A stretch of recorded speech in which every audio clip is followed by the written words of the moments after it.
O preço da cegueira. Por favor, subscreva ao nosso canal para não perderes histórias de poder e resiliência como esta. E se gostares do que lês, dá like agora mesmo. O ar da jaula dourada. O ar no grande salão de baile do Hotel Ritz em Lisboa era denso, com um aroma a dinheiro e jasmins. Para Clara do Carmo, cheirava a uma jaula belamente dourada. Esta noite era o baile anual da Fundação Real da capital, o auge brilhante da cena filantrópica portuguesa. Mas enquanto o seu marido multimilionário, Ricardo Torres, ria com os seus sócios, a sua mão pousada demasiado tempo nas costas de uma mulher com um vestido carmesim, Clara soube que a noite terminaria em cinzas. Sentiu o peso das 1000 olhadelas na sala, as olhadelas de compaixão, os sussurros cruéis. Todos a viam como a esposa tranquila e modesta. Estavam prestes a testemunhar a sua humilhação total. O que não sabiam, o que ninguém sabia, era que a mulher a que criam derrotada estava prestes a converter-se na predadora que tanto temiam. Os candelabros do Ritz gotejavam cristais como lágrimas congeladas, projetando uma luz brilhante e implacável sobre a elite da cidade. Clara do Carmo mantinha-se ligeiramente atrás do seu marido, uma posição praticada que havia aperfeiçoado durante uma década de casamento. Era um fantasma num design de Valentino, o seu vestido cinzento pérola, escolhido para complementar, nunca para dominar. Era um papel que interpretava com uma dedicação digna de um prêmio a esposa solidária, elegante e completamente esquecível de Ricardo Torres, o magnata cuja empresa, Vanguarda Tech, estava a engolir o mundo tecnológico. Ricardo estava no seu elemento, um leão a presidir a corte. A sua voz, um barítono grave que podia encantar ministros e esmagar competidores, ressoava no seu pequeno círculo. E no centro desse círculo, a irradiar um calor que se sentia quase vulgar na opulenta sala, estava Isabela Soares. Isabela era tudo o que Clara não era. O seu vestido era uma abertura de seda carmesim que se ajustava a ela como uma segunda pele. A sua risada era forte e rouca. Os seus olhos, de um surpreendente tom verde esmeralda, estavam fixos em Ricardo, com uma adoração tão descarada que era um ato de agressão. Era a chefe de aquisições de uma firma rival, mas todos sabiam que a sua verdadeira ambição era a aquisição de um Torres. «Clara, querida, estás tão calada esta noite!» ronronou Isabela, voltando o seu sorriso deslumbrante para ela. Não lhe chegou aos olhos. «Deves estar tão orgulhosa do Ricardo. O acordo com a aerodinâmica vai ser lendário!» Clara esboçou um pequeno sorriso praticado. «Sempre estou orgulhosa do trabalho do meu marido.» As palavras sabiam-lhe a pó na boca. O acordo com a aerodinâmica era a obra-prima de Ricardo, uma aquisição multimilionária que cimentaria o domínio da Vanguarda Tech para a próxima geração. Era de o único que falava, o único que trabalhava. Também era, Clara o sabia, a razão principal pela qual ele e Isabela passavam tantas noites no escritório. Ricardo, alheio ou despreocupado, sorriu radiante. Rodeou os ombros de Isabela com um braço, um gesto de posse casual que enviou uma nova onda de sussurros através dos curiosos. Isabela tem sido fundamental, as suas ideias são inestimáveis. O subtexto era um mazazo. Clara sentiu uma frieza familiar infiltrar-se nos seus ossos, um desapego praticado que havia aperfeiçoado como mecanismo de sobrevivência. Concentrou-se no peso do diamante Vargas, uma monstruosa pedra canário de 50 quilates no seu pescoço. Era o seu presente de aniversário. Sentia-se menos como uma joia e mais como um jugo belamente elaborado. O momento da detonação chegou com a precisão de uma demolição controlada. Um empregado, jovem e nervoso, tropeçou perto do seu círculo, empurrando Isabela. Umas gotas de champanhe salpicaram a manga do smoking, feito à medida de Ricardo. «Oh, tu és um desastrado!» guinchou Isabela, a sua máscara de charme cuidadosamente construída a desvanecer-se. Antes que o mortificado empregado pudesse gaguejar um pedido de desculpas, Ricardo já estava a secar a sua manga com um guardanapo. «Não é nada, Isabela. Relaxa.» Mas Isabela viu a sua oportunidade. Virou-se em direção a Clara, a sua voz a pingar uma doçura venenosa que era mais forte que qualquer grito. «Vês, é a isto que me refiro. As coisas sujam-se. Precisas de alguém que não tenha medo de lidar com a desordem, que não seja só decorativa.» Olhou diretamente a postura serena de Clara. O futuro requer um sócio, não só um adorno. O silêncio que caiu ao seu redor foi absoluto. Era uma granada social, e Isabela havia tirado a espoleta com deleite. Todos os olhos estavam postos em Clara. Estavam à espera das lágrimas, da saída apressada, o desmoronamento digno que se esperava da esposa agravada. Ricardo, finalmente sentindo que havia soltado demasiado a correia, tentou intervir.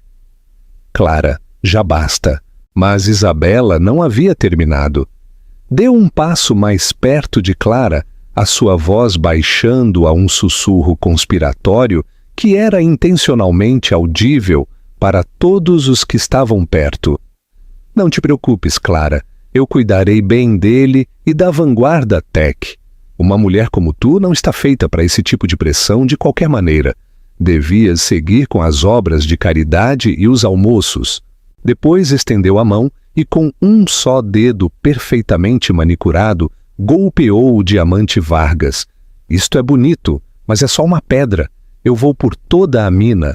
Era uma declaração de guerra, pública, brutal e absolutamente humilhante. Clara não se imutou, não chorou. Simplesmente se encontrou com o olhar triunfante de Isabela.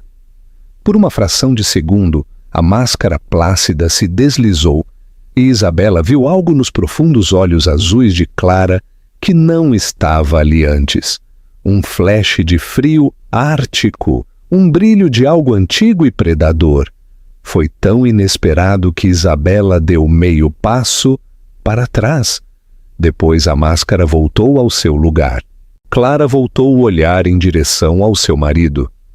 Ricardo teve a decência de parecer ligeiramente envergonhado, mas era a vergonha de um homem apanhado a brincar com um brinquedo novo e brilhante, não o remorso de um homem que acabava de destroçar a dignidade da sua esposa. «Acabaste!» A voz de Clara era tranquila, mas cortou o silêncio como um fragmento de cristal. «Clarinha, não façamos isto aqui», murmurou Ricardo a tentar pegar-lhe no braço. Ela se afastou com um pequeno movimento definitivo. «Não, tu tens razão.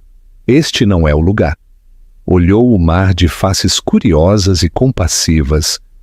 Os da família Couto, os Marques, os Abreu, todos eram testemunhas. Bem, queria que se recordassem deste momento. Sem outra palavra, Clara do Carmo se virou. E se foi. Não correu. A sua coluna estava reta, os seus passos medidos. Deslizou entre a multidão, um fantasma cinzento a abandonar a cena da sua própria execução. Ao passar pela grande entrada, entregou ao valete o seu bilhete. Não para o Bentley negro que o seu marido pegaria, senão para o sedã discreto registrado sob um nome que ninguém nessa sala reconheceria jamais. Todo o salão de baile a viu ir embora. Ricardo ficou de pé com uma Isabela convencida ao braço, a vencedora a reclamar o seu prêmio. Eles e todos os demais nessa sala creram que acabavam de ver o fim de Clara do Carmo. Não tinham ideia de que acabavam de testemunhar o princípio. O quartel-general da rainha. O viagem do Ritz ao bairro de Saldanha foi um borrão de luzes da cidade, a pintar riscas fugazes através dos cristais fumados do sedã Lexus. Clara não as viu. O seu olhar estava fixo para dentro, a reviver a cena da gala, não com dor, senão com o análise desapaixonado de um general, a rever imagens de batalha. A humilhação pública não foi uma ferida, foi um detonador, o protocolo final num plano de contingência que havia estado a construir silenciosamente durante anos. O seu destino não era o luxuoso sótão no Passeio da Castelana que partilhava com Ricardo. Esse era o seu lar, um cenário dourado para a sua vida. O seu destino era um modesto edifício de tijolo anterior à guerra, numa tranquila rua arborizada, uma propriedade de uma empresa fantasma tão profundamente enterrada que estava praticamente no núcleo da terra. Abriu a porta com uma chave, o clique da fechadura a ressoar no silencioso hall. O ar dentro era diferente. Cheirava a livros velhos e ozono da eletrônica, não a colônia de Ricardo e ao perfume enjoativo de Isabela. Este era o seu santuário, o seu quartel-general. Passou pela sala de estar esparsamente mobilada e entrou numa oficina traseira que era tudo menos modesta. 3 monitores brilhavam com fluxos de código e dados de mercado. Um rack de servidores zumbia silenciosamente num armário ventilado. Esta era a cabina da sua vida real. Tirou o diamante Vargas e colocou-o sobre a secretária. Sob a fria luz LED dos monitores, a magnífica pedra parecia berrante, uma vulgar peça de cristal. Desabotoou o vestido de Valentino, deixando-o amontoar-se no chão como uma pele mudada, e trocou-o por uma simples camisola de gola alta preta e jeans. Já não era Clara do Carmo, a esposa do multimilionário. Aqui era alguém completamente diferente. Sentou-se e escreveu uma mensagem cifrada num terminal dedicado. Fase Catão Segundo em marcha. Executar. Quase de imediato apareceu uma resposta. De recebido, estás bem? O remetente era o Sr. Matias, um homem cujo nome era tão modesto como a sua aparência. Para o mundo era um advogado de bens imóveis semi-reformado. Na realidade, era a única outra pessoa na Terra que conhecia o segredo de Clara. Era o seu arquiteto legal, o seu leal sentinela, o homem que a havia ajudado a construir o seu império invisível. Rica! Estou operacional. A condição de ativação se cumpriu. Publicamente, com testemunhas. Lamento que tenha chegado a isso. Não lamentes. Foi necessário. A ambiguidade é uma desvantagem. Ele o fez claro. Agora eu também o farei. Recostou-se, os seus dedos a baterem um ritmo silencioso na fria secretária de metal. Durante 10 anos havia vivido uma dupla vida. Quando conheceu Ricardo, ela já estava prestes a criar algo extraordinário. Era uma brilhante programadora autodidata e uma perita em análise preditiva.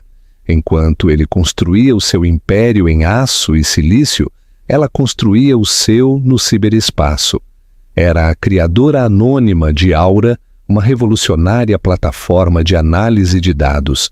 Aura não só era rápida, era praticamente premonitória.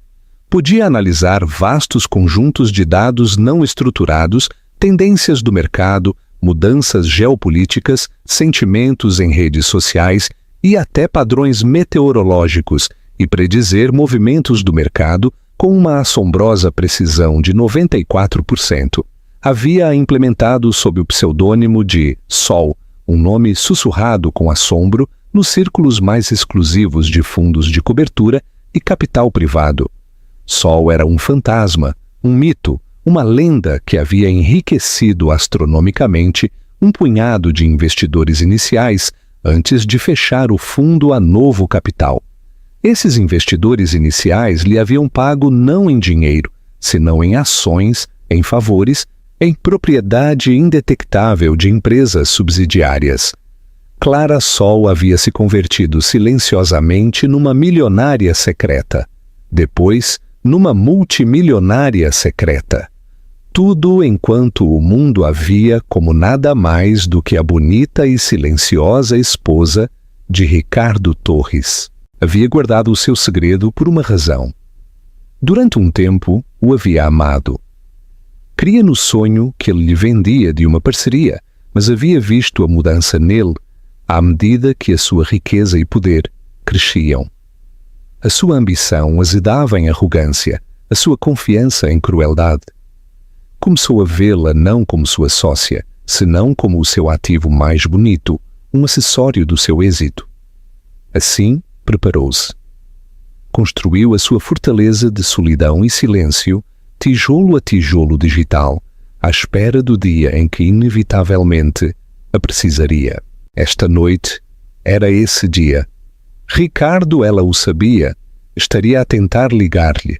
Assumiria que havia fugido para a casa dos seus pais em Sintra ou para o apartamento de uma amiga para chorar. Estaria a preparar um discurso, uma mistura de pedido de desculpas a meias e repreensão severa por ter armado um cenário.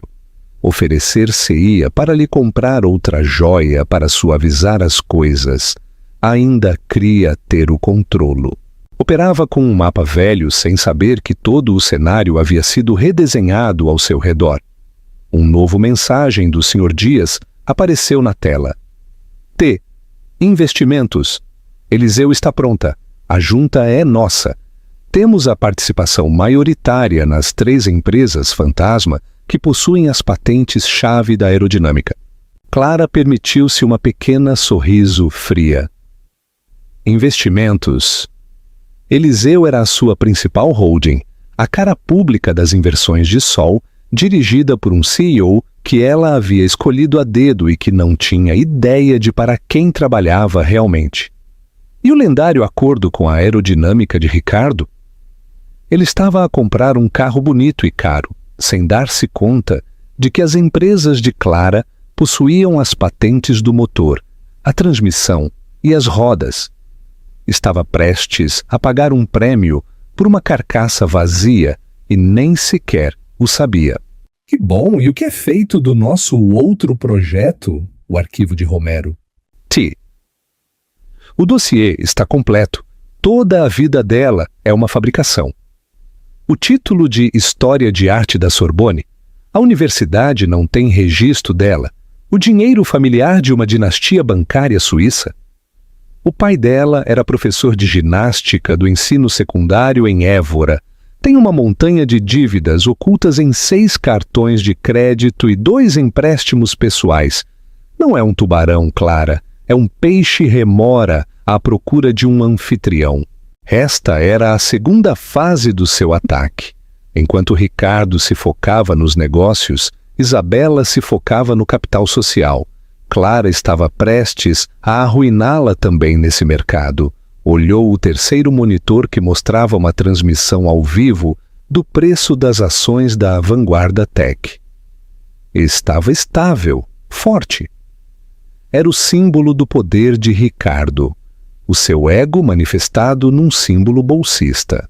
Construíste a tua casa sobre uma falha geológica, Ricardo, sussurrou a divisão vazia. Simplesmente nunca soubeste quem estava parado na placa tectônica. Escreveu um comando final há dias. K. Começa a campanha de sussurros sobre Romero, um dossiê anônimo à coluna de Sociedade do Expresso e ao público. Filtra primeiro a discrepância educativa. Vejamos como maneja a pressão quando é real. Considerado feito, o terremoto começa amanhã às 9 da manhã. Clara apagou o terminal. Pela primeira vez em toda a noite, sentiu uma sensação de calma. Isto não era vingança. A vingança era um assunto emocional desorganizado. Isto era uma correção, um reequilíbrio de uma equação que havia estado desequilibrada durante demasiado tempo. Havia estado em silêncio durante 10 anos, a acumular poder, a observar, a calcular. Agora o silêncio havia terminado. Era a hora da tempestade, o terremoto financeiro. Na manhã seguinte, a cidade acordou para o caos habitual de uma segunda-feira. Para Ricardo Torres, começou com uma leve dor de cabeça e uma crescente irritação. Clara não havia voltado para casa. O seu telefone ia diretamente para a caixa de voz. Ele lhe havia deixado 4 mensagens, cada uma a mudar de tom, desde uma preocupação fingida até uma irritação aberta. Encontrava-se no seu escritório no sótão, com vistas para o Parque do Príncipe Real, uma chávena de café na mão. Paulo, o seu ansioso chefe de gabinete, lhe dava o relatório matutino. E os documentos finais para a aquisição da aerodinâmica estão prontos para a sua assinatura, Sr. Torres. A transferência bancária está programada para quarta-feira. É um acordo limpo. Bem, grunhiu Ricardo. A sua mente noutra parte. Estava mais preocupado com as consequências sociais da gala. Teria que enviar uma doação massiva ao Museu Nacional de Arte Antiga para suavizar as coisas. Talvez emitir um discreto pedido de desculpas à junta. A ideia de ter que gerir os sentimentos de Clara era a parte mais irritante. Supunha-se que ela fosse a parte fácil da sua vida. E há algo mais? Perguntou Ricardo impaciente. Pablo duvidou. Bem, senhor, há uma coisinha, um mexerico, na secção Cotileios do Diário de Notícias Online. Deslizou um tablet pela secretária de mármore. O cabeçalho era Mentiras da ambiciosa socialite. Surgem perguntas sobre o passado dourado de Isabela Soares. Os olhos de Ricardo semicerraram-se enquanto lia. O artigo era curto, mas incisivo, citando uma fonte anônima que afirmava que o tão alardeado diploma da Sorbonne, em Paris, de Isabela, era uma completa ficção. Estava cuidadosamente redigido, cheio de perguntas em vez de acusações, mas o dano já estava feito. No seu mundo, a sugestão de fraude era tão condenatória quanto uma condenação. Quem raio filtraria isto? Exclamou Ricardo, golpeando o tablet. Isto é um incômodo. Não sabemos, meu senhor. Parece ter saído do nada. Ricardo pensou imediatamente numa rival ciumenta de Isabela. Ou talvez Clara, num ato de vingança mesquinho e patético. Descartou a ideia. Clara não tinha coragem nem o cérebro para algo assim. Provavelmente era só um mexerico. Passou o resto da manhã ao telefone com uma furiosa Isabela, assegurando-lhe que não era nada, que a sua equipa de relações públicas mataria a história. Mas a história não morria. À hora do almoço, o blog de Sociedade do Público a havia retomado, adicionando outro detalhe de uma fonte fiável. Sussurros de uma importante dívida pessoal. A narrativa estava a mudar. Isabela já não era a brilhante caçadora de fortunas. Estava a ser pintada como uma vigarista desesperada. Complicava a ótica do caso de Ricardo, fazendo-o parecer não como um homem poderoso que pegava no que queria, senão como um tolo a ser manipulado. Entretanto, do outro lado da cidade, no seu anônimo edifício de tijolo, Clara observava a história estender-se com um desapego clínico. A filtragem era um bisturi pequeno e preciso, um corte desenhado para desangrar o capital social de Isabela. Mas era só uma diversão. O evento principal estava a ocorrer no mundo silencioso e invisível das altas finanças. O seu enfoque estava no acordo com a aerodinâmica. Durante os últimos 6 meses, Ricardo havia estado a perseguir a aquisição com uma obsessão única. A aerodinâmica possuía patentes para sistemas de propulsão e guia de drones de próxima geração, que revolucionariam a logística e o transporte marítimo, o setor de maior crescimento da vanguarda tech. O acordo tornaria a Vanguarda Tech intocável.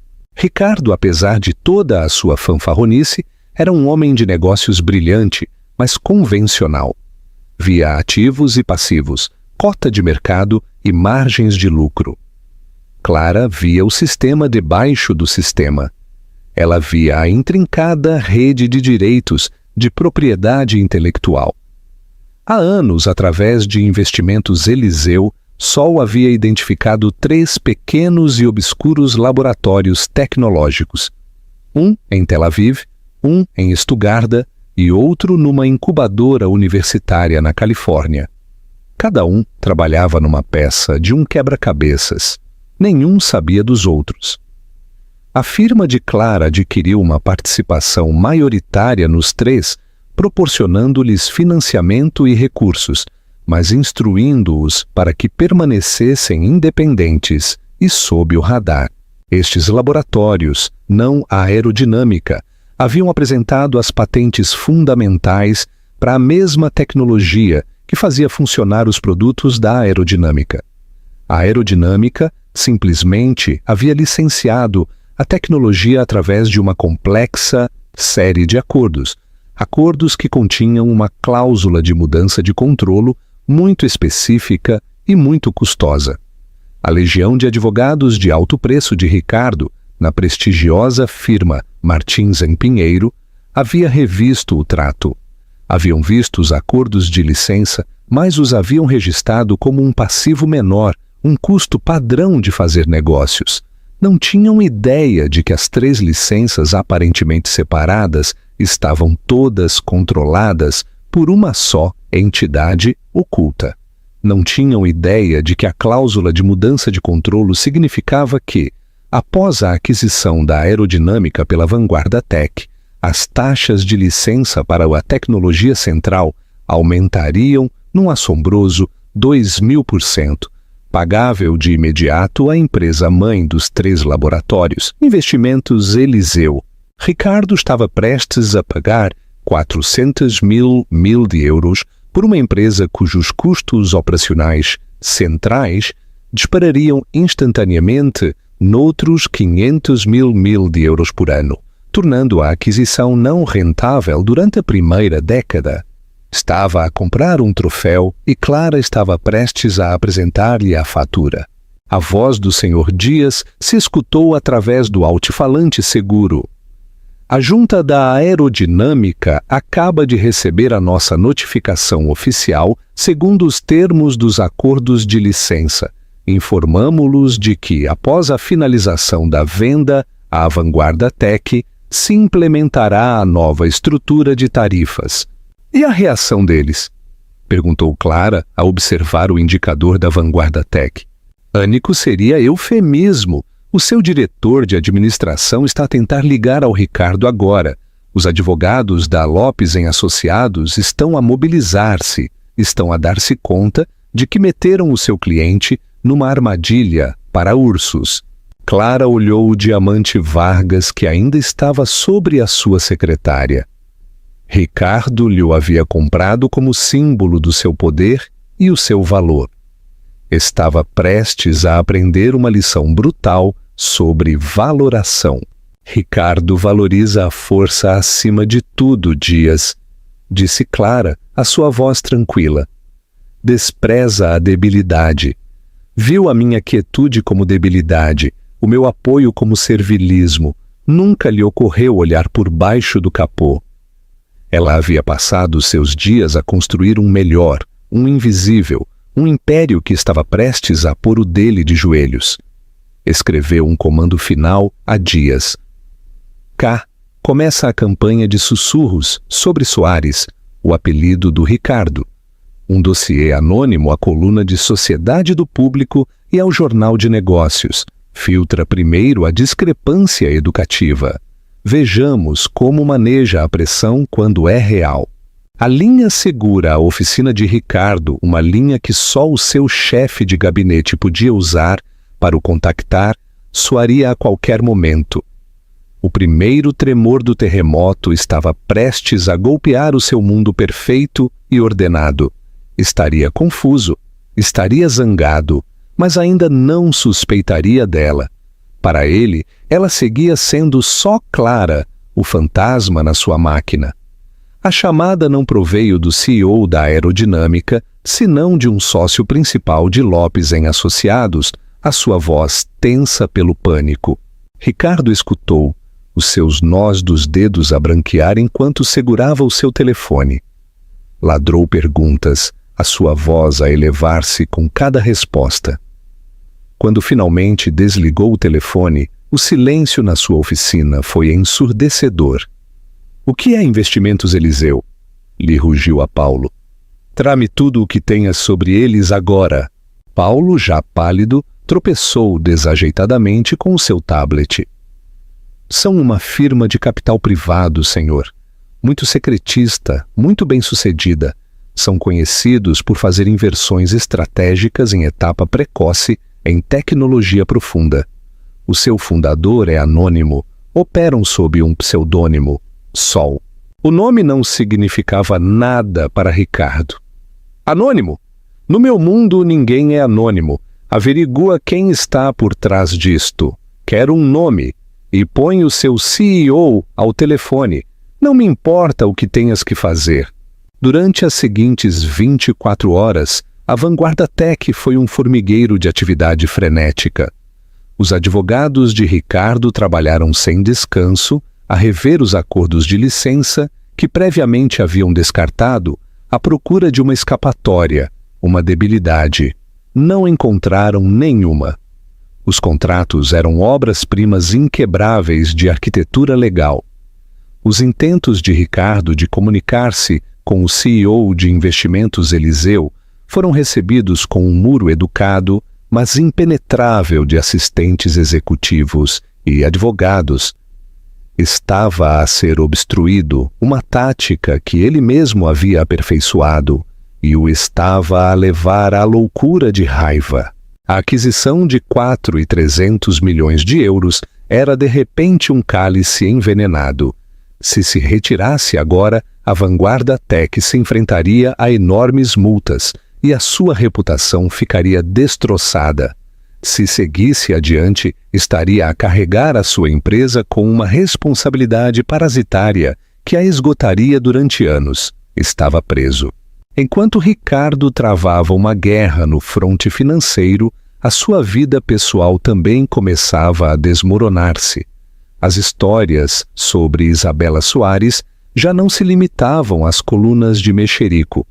Uma respeitada revista financeira publicou um artigo de opinião intitulado Os Perigos da Diligência de Vida Pessoal, utilizando o caso de Isabela como um excelente exemplo de como os executivos de alto nível podiam ser cegados pelas relações pessoais, questionando subtilmente o juízo de Ricardo. A sua credibilidade profissional se estava a evaporar e a mancha estava-se a estender a ele. Isabela não estava a manejar bem a pressão. As suas chamadas a Ricardo se fizeram mais frequentes, mais histéricas. Acusou-o de não fazer o suficiente para a proteger, de deixar que a sua patética esposa organizasse uma campanha de desprestígio.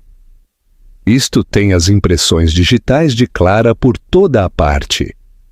Guinchou por telefone durante uma das suas conversações, cada vez mais tensas. É o tipo de coisa mesquinha e sorrateira que faria uma mulher débil. Clara não tem coragem nem o cérebro para isto, Isabela! Exclamou Ricardo, a sua paciência esgotada. Provavelmente esteja escondida em algum spa a chorar numa taça de champanhe. Isto não é nada mais. Ele realmente o cria. Na sua mente, os dois eventos, a crise com o acordo da aerodinâmica e a implosão pública de Isabela, não estavam relacionados. O mundo era um lugar grande e hostil. Tinha inimigos. A ideia de que a fonte de ambos os ataques pudesse ser a mulher tranquila, que organizava a sua gaveta de meias, estava, simplesmente, para lá, do reino da sua imaginação. Clara monitorizava o seu pânico crescente desde o seu centro de comando. Viu o frenético comércio das ações da Vanguarda Tech à medida que os rumores de um problema no acordo começaram a filtrar-se. Leu os relatórios internos das suas fontes dentro de Lopes em Associados, detalhando o desespero da equipa legal de Ricardo. Tudo procedia exatamente como ela o havia desenhado. Havia chegado o momento do segundo golpe. Era um movimento desenhado não para paralisar, senão para confundir e desmoralizar o seu inimigo. Através de uma série de canais cifrados, a Investimentos Eliseu enviou uma oferta formal diretamente à junta diretiva da Vanguarda Tech. A oferta não era hostil. Na superfície, era incrivelmente generosa. A Investimentos Eliseu se ofereceu a comprar os acordos de licença tóxicos da aerodinâmica. Depois renegociaria um contrato a longo prazo com a Vanguarda Tech a uma taxa muito mais razoável, embora ainda rentável. Em troca deste resgate, a Investimentos Eliseu pediu uma pequena, aparentemente insignificante concessão: 2 assentos na junta diretiva da Vanguarda Tech e uma participação de 5% na empresa que se compraria com um prêmio sobre o valor atual do mercado.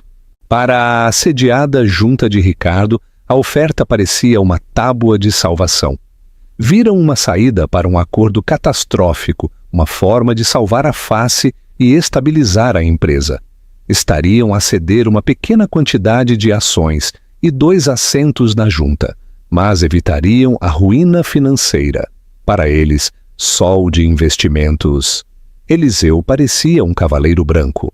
O senhor Dias ligou para Clara assim que se enviou a oferta. A junta pressioná-lo-á para que aceite Clara. Vê-lo-ão como o único movimento prudente. Eu sei, respondeu Clara com calma. E o Ricardo odiá-lo-á. É um imperador, não aceita ajuda. E certamente não cede pedaços do seu império, por pequenos que sejam. Vê-lo-á como um sinal de debilidade. Então, qual é o propósito da oferta? Perguntou Dias. O propósito é semear a discórdia, explicou Clara. Porá a sua própria junta contra ele. Vê-lo-ão como emocional e irracional por rejeitar um trato que salva a empresa.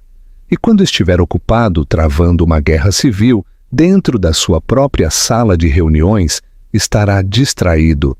Não verá vir o seguinte movimento: a oferta de investimentos. Eliseu fez exatamente o que Clara previu. Dividiu a junta da Vanguarda Tech. Os membros mais velhos e mais conservadores o viram como um presente do céu. Os membros mais jovens leais a Ricardo o viram como um cavalo de Troia. A sala de reuniões, outrora feudo pessoal de Ricardo, converteu-se num campo de batalha de interesses em conflito. A sua autoridade, pela primeira vez na sua carreira, estava a ser abertamente questionada. Estava rodeado de inimigos reais e percebidos. Estava a remeter contra os seus advogados, os membros da sua junta, e contra Isabela, cuja presença se havia convertido numa carga que já não podia permitir-se. Numa fria e breve reunião, num bar de hotel neutro, pôs fim ao seu caso. Disse-lhe que era uma distração, que a imprensa negativa que havia atraído era pouco profissional. Deu-lhe um cheque, um pacote de indemnização pelos serviços prestados e foi-se embora, deixando-a completamente atordoada e sozinha. Isabela, despojada do seu poderoso protetor e da sua reputação fabricada, ficou sem nada mais do que as suas dívidas muito reais. A sua carreira estava em ruínas. Havia apostado tudo por Ricardo e havia perdido. Ricardo sentiu uma lúgubre satisfação ao livrar-se dela. Era um problema, pelo menos, que podia resolver. Retirou-se para o seu sótão, servindo-se de um uísque forte, sentindo que as paredes do seu império se fechavam. O acordo da aerodinâmica estava em chamas, a sua junta estava em rebelião e a sua amante era uma desonra pública. E ainda não tinha ideia de onde estava a sua esposa. Começava a sentir um flash de uma nova emoção, algo mais do que irritação. Era um temor frio e crescente. O silêncio do canto de Clara na sua vida já não era um sinal de paz. Começava a sentir-se como a inquietante calma no olho de um furacão. Estava a travar uma guerra em vários frontes, a sangrar capital e credibilidade. E a única pessoa que devia ter estado ao seu lado simplesmente havia desaparecido. A base do seu mundo estava a rachar e não tinha ideia de que a arquiteta da sua ruína era a mesma pessoa que havia jurado proteger, a pessoa que havia descartado como nada mais do que uma bela decoração. O desmantelamento total. As seguintes 2 semanas foram uma demolição em câmara lenta do mundo de Ricardo Torres. A sua negativa à oferta de resgate da Investimentos Eliseu foi vista pelo mercado como pura arrogância.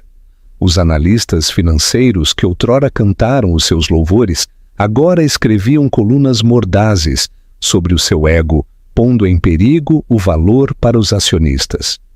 O preço das ações da Vanguarda Tech, outrora um orgulhoso monólito, começou uma queda constante e nauseabunda.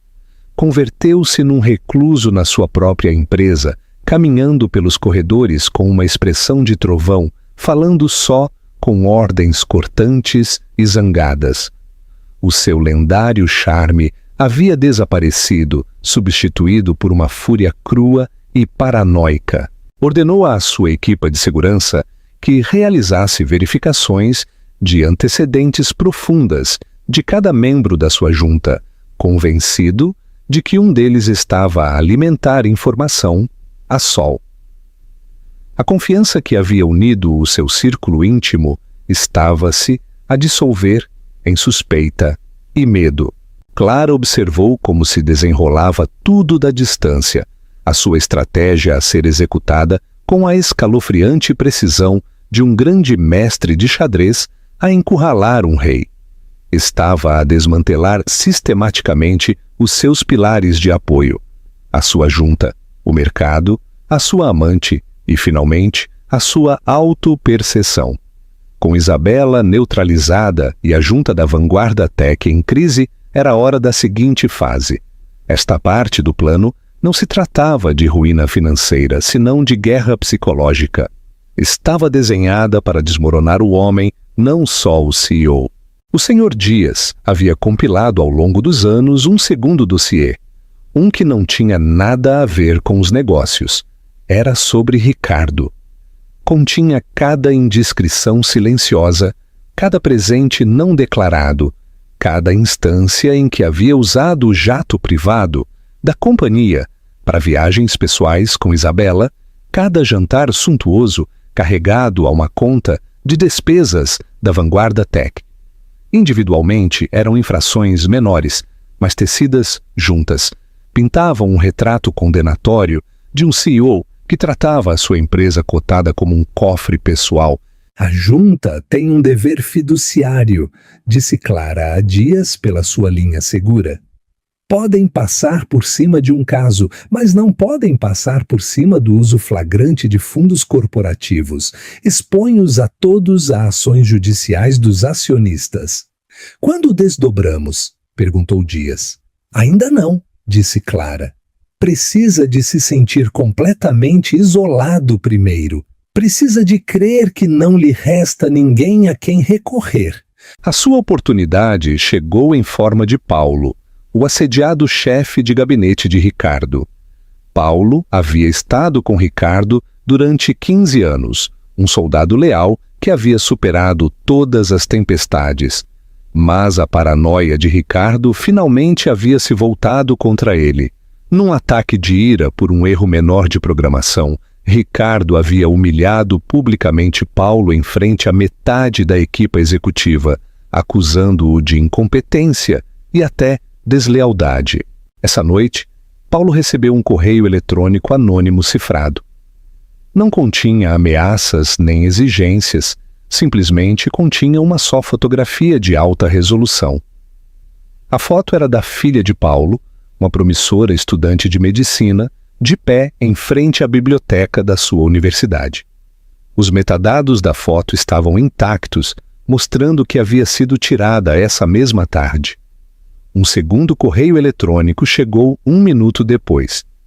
A sua lealdade a Ricardo Torres é louvável, mas mal colocada. Está a afundar o seu próprio barco e está preparado para afogar todos com ele.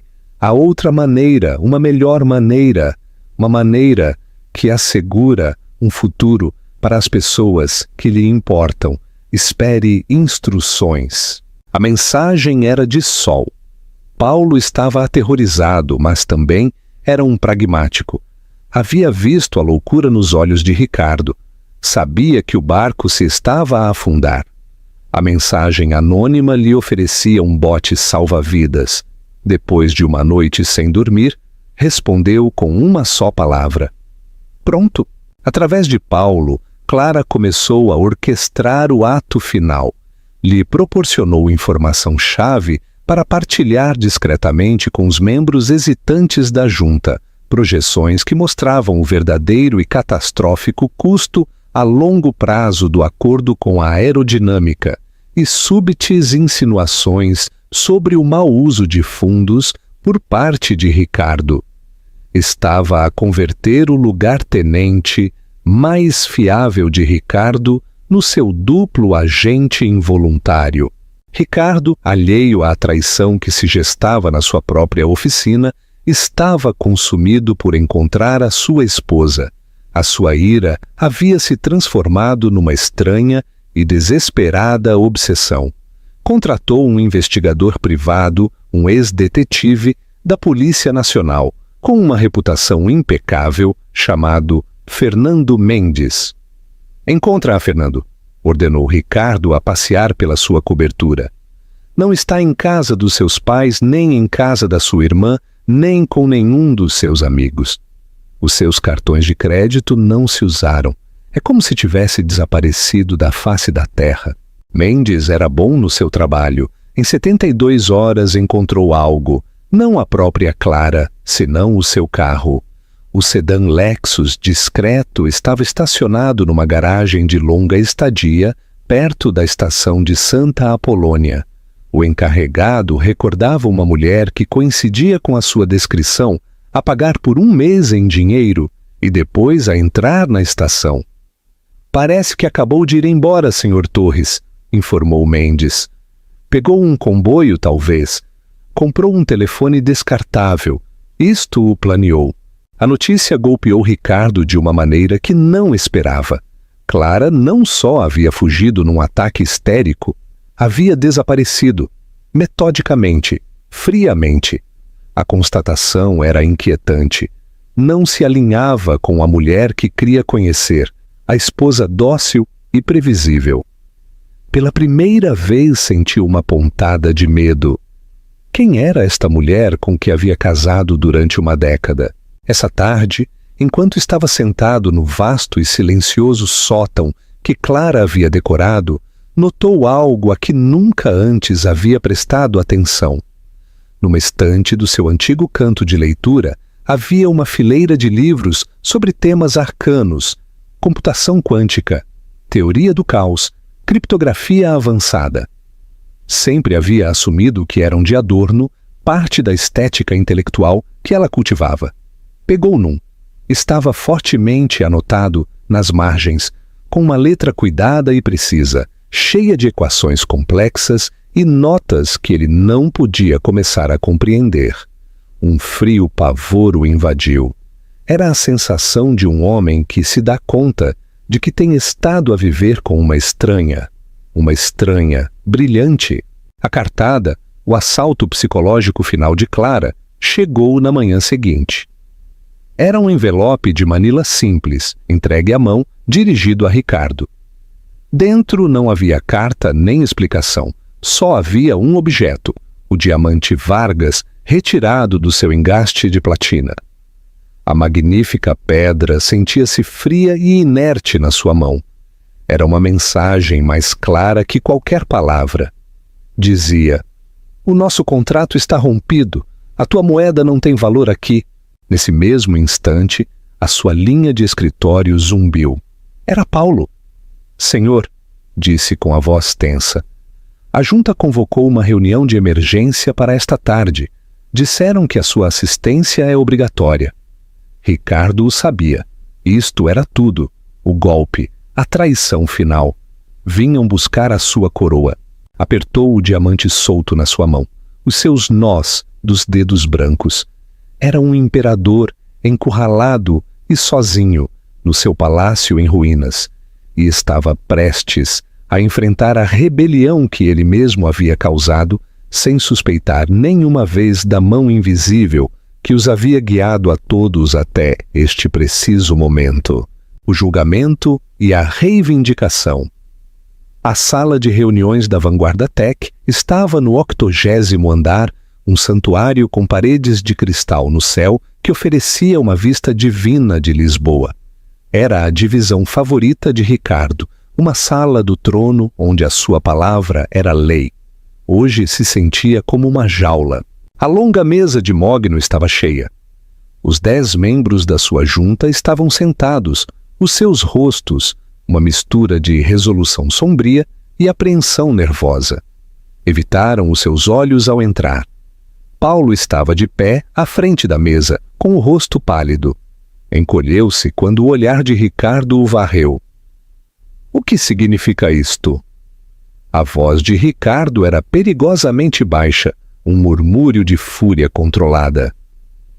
"Se isto é pela oferta de Eliseu, a minha resposta segue sendo não. Não nos inclinamos perante os abutres corporativos." Um membro mais velho da junta, um homem chamado Jorge, que havia conhecido o pai de Ricardo, pigarreou: "Isto é mais do que isso, Ricardo. Isto é sobre a sua liderança, o seu juízo." Ricardo soltou uma risada áspera e estridente. "O meu juízo? O meu juízo construiu esta empresa de uma firma de 10 milhões de euros a um titã de 10 mil milhões. Quem de vocês pode dizer o mesmo?" Antes que alguém pudesse responder, as portas duplas da sala de reuniões se abriram de novo. Todas as cabeças se viraram. Clara do Carmo entrou na sala. Não era o fantasma de Valentino da Gala. Era uma mulher que nunca antes haviam visto. Vestia um tailleur azul marinho, afiado e severo, o seu cabelo apanhado num coque elegante e profissional. O seu rosto estava desprovido da expressão suave e plácida, a qual estavam acostumados. Em troca, os seus olhos eram focados e intensos, com uma autoridade completamente impactante. Flanqueavam-na 2 pessoas, o senhor Dias, com todo o aspecto de um advogado discreto, e uma mulher perspicaz, de uns 40 anos, que claramente formava parte da sua equipa legal. Ricardo a olhou completamente atônito. "Clara, que raio estás a fazer aqui? Esta é uma reunião privada." "Fui convidada", disse Clara, a sua voz fria e firme, a ressoar ligeiramente no tenso silêncio. Tomou assento no extremo oposto da mesa, diretamente em frente a ele. Era um claro desafio. "Convidada por quem?" balbuciou Ricardo a olhar ao redor da mesa para os membros da junta, subitamente muito quietos. "Por nós, Ricardo", disse Jorge em voz baixa. "A senhora do Carmo nos apresentou certa informação que não pudemos ignorar." Clara colocou uma pasta fina de couro sobre a mesa à sua frente. "Durante as últimas 2 semanas, Ricardo, tens estado a lutar contra um fantasma. Tens estado à procura de um investidor corporativo chamado Sol. Tens estado à procura da tua esposa desaparecida. Deve ser assim tão ineficiente procurar 2 pessoas quando, de facto, são a mesma pessoa." O choque na sala foi uma força física. O rosto de Ricardo passou de vermelho de ir a branco de incredulidade. Olhou para ela como se a visse pela primeira vez. os livros de criptografia, a fria e metódica desaparição. Tudo o golpeou ao mesmo tempo. Tu, balbuciou, incapaz de articular as palavras. Isso é impossível. É-o? A voz de Clara foi cirúrgica. É mais impossível do que tu a dirigir uma empresa multimilionária e nunca perguntar o que é que a mulher que partilhou a tua cama durante 10 anos fazia com o seu tempo. Viste o que querias ver. Um acessório bonito e simples. Nunca te deste ao trabalho de olhar a maquinaria interior. Anuiu ao Sr. Dias. Ele começou a distribuir pastas a cada membro da junta. Nessas pastas, continuou Clara, os seus olhos fixos em Ricardo, encontrarão uma contabilidade detalhada do uso indevido de fundos corporativos por parte de Ricardo. O uso do jato privado para viagens não relacionadas com negócios com a celebridade Romero, os gastos não aprovados, os honorários de consultoria pagos a empresas fantasma, propriedade dos seus amigos, soma mais de 17 milhões de euros só nos últimos 3 anos, um incumprimento claro e processável do seu dever fiduciário para com esta empresa e os seus acionistas. Ricardo já estava de pé. O seu rosto se contorceu numa máscara de raiva. Tu, serpente, esta é a minha empresa. É-o! Clara replicou sem elevar a voz. Segundo os últimos relatórios, o senhor possui pessoalmente 28% da Vanguarda Tech, uma quantidade substancial, sem dúvida, mas não uma participação de controlo. Abriu a sua própria carteira. Investimentos. Eliseu, a minha principal sociedade holding, adquiriu recentemente uma posição significativa na Vanguarda Tech mediante compras no mercado aberto durante a recente queda das ações. A partir desta manhã, a minha firma possui 32% da Vanguarda Tech. Agora sou a acionista maioritária. O silêncio se rompeu só pela forte inalação de vários membros da junta. Ricardo parecia ter sido golpeado fisicamente. Afundou-se de novo na sua cadeira, o seu império a vaporizar-se perante os seus próprios olhos. E sobre o acordo da aerodinâmica, continuou Clara, o seu tom completamente implacável. O acordo está morto. A minha aquisição de ações da Vanguarda Tech me dá o poder de o vetar, o que já fiz. Pagaremos as multas do seu pacote de indemnização pessoal, claro. Não adquiriremos uma empresa vazia com um prêmio ridículo. E investimentos? Eliseu, sendo um sócio generoso, agora licenciará a sua tecnologia proprietária, a Vanguarda Tech, a uma taxa muito competitiva. Porque eu, ao contrário do senhor Ricardo, estou interessada em construir esta empresa, não em usá-la como um parque de recreio pessoal. Pôs-se de pé, o centro de poder indiscutível na sala. A junta já celebrou uma votação preliminar.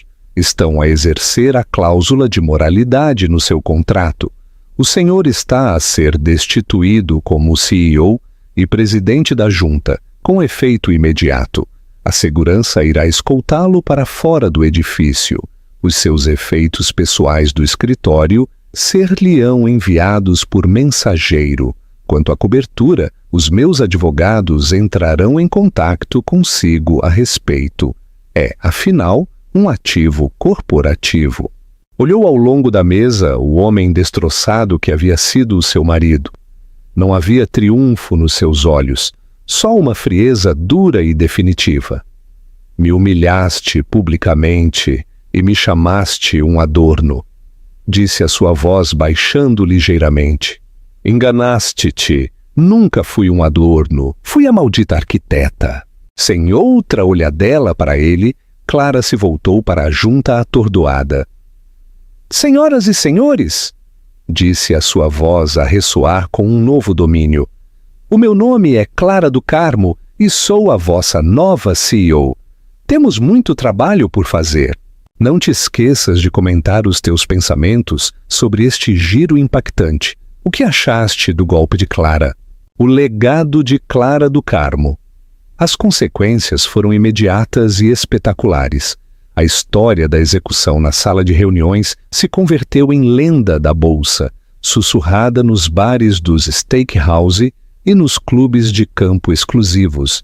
O relato da esposa silenciosa e desprezada, que em segredo era uma titã financeira, um fantasma na máquina chamado Sol, que organizou um golpe de Estado contra o seu próprio marido multimilionário, foi mais dramático que qualquer ficção. Ricardo Torres, o imperador da vanguarda tech, havia-se ido. Abandonou o edifício esse dia, um homem diminuído, despojado da sua empresa, o seu poder e a sua dignidade. O posterior divórcio foi rápido e brutal. A equipa legal de Clara, armada com as provas das suas infidelidades financeiras e desfalque corporativo, deixou-o com só uma fração da sua antiga fortuna. Seguia sendo um homem rico, mas já não era um jogador. Era uma advertência. Retirou-se da vida pública, um rei no exílio, atormentado pelo fantasma da mulher que havia subestimado fatalmente. Isabela Soares desvaneceu-se na escuridão ainda mais rápido. Com a sua reputação destruída e as suas conexões cortadas, a última vez que se soube dela foi a trabalhar numa galeria de arte de alto nível em Marbella. A ironia não passou despercebida para ninguém. Os seus 15 minutos de fama haviam terminado. Na torre de cristal do 80º andar começou uma nova era. Clara a assumir o leme como CEO da Vanguarda Tech foi uma revelação. Onde Ricardo era impulsivo e egocêntrico, Clara era estratégica, analítica e visionária. Não governava por medo. Liderava com uma competência tranquila e inquebrável que inspirava mais respeito que toda a fanfarronice de Ricardo. A sua primeira ação foi fundir formalmente os ativos mais valiosos de investimentos Eliseu com a Vanguarda Tech, criando um novo conglomerado tecnológico mais poderoso e inovador que nunca. Não era só o seu substituto, era a sua melhoria. Investiu recursos em investigação e desenvolvimento, fomentou uma cultura de colaboração e promoveu a mulheres talentosas a postos executivos que lhes haviam sido negados sob o regime de Ricardo. A empresa, outrora um reflexo do ego de um homem, transformou-se num motor dinâmico de progresso. As ações, depois de um breve período de choque, dispararam a alturas sem precedentes. Vendeu o ostentoso sótão da Castelana e o diamante Vargas, de cor amarelo canário. Os rendimentos se destinaram a uma nova fundação filantrópica, a Iniciativa Sol, dedicada a financiar a educação STEM para mulheres jovens desfavorecidas. Não lhe interessavam os luxos do império de Ricardo. Estava ocupada a construir o seu próprio, fundado no mérito e na inovação, não na arrogância e na aquisição. A sua oficina não era a antiga de Ricardo. Fez redesenhar todo o andar, espaços abertos, linhas limpas e paredes vivas de plantas verdes. Era um espaço para pensar, para criar. Uma noite, meses depois da aquisição, o Sr. Dias a encontrou de pé, junto à enorme janela, a contemplar o extenso tapete de luzes da cidade.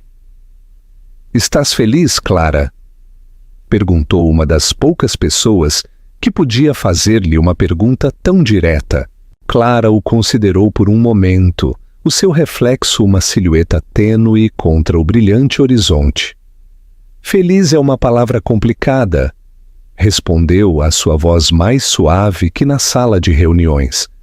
"Não fiz isto por felicidade, fiz isto por equilíbrio. Durante 10 anos deixei-me definir por outra pessoa. Fiz-me pequena para caber no mundo dele.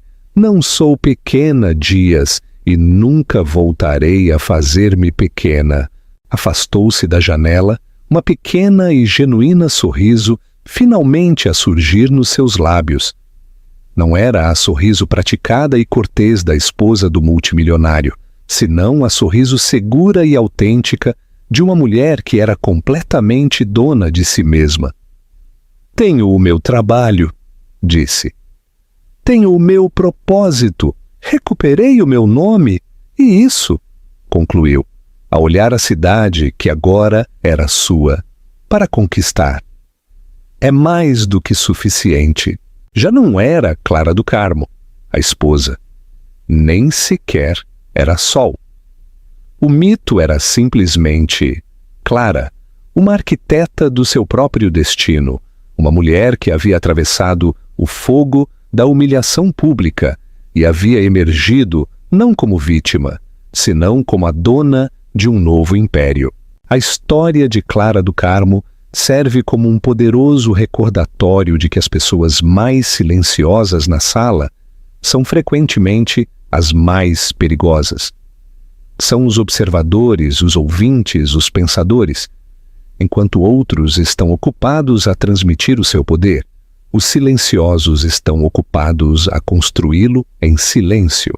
O Viagem de Clara não foi simplesmente uma vingança, foi uma reivindicação. Reclamou o seu nome, o seu poder e a sua identidade de um homem que cria possuí-los todos.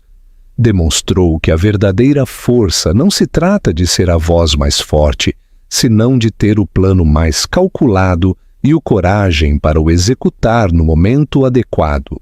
Se esta história de incrível resiliência e justiça calculada ressoou contigo, demonstra o teu apoio. Dá like a este vídeo. Partilha este vídeo com alguém que precise de o escutar e assegura-te de subscrever ao nosso canal e ativar as notificações.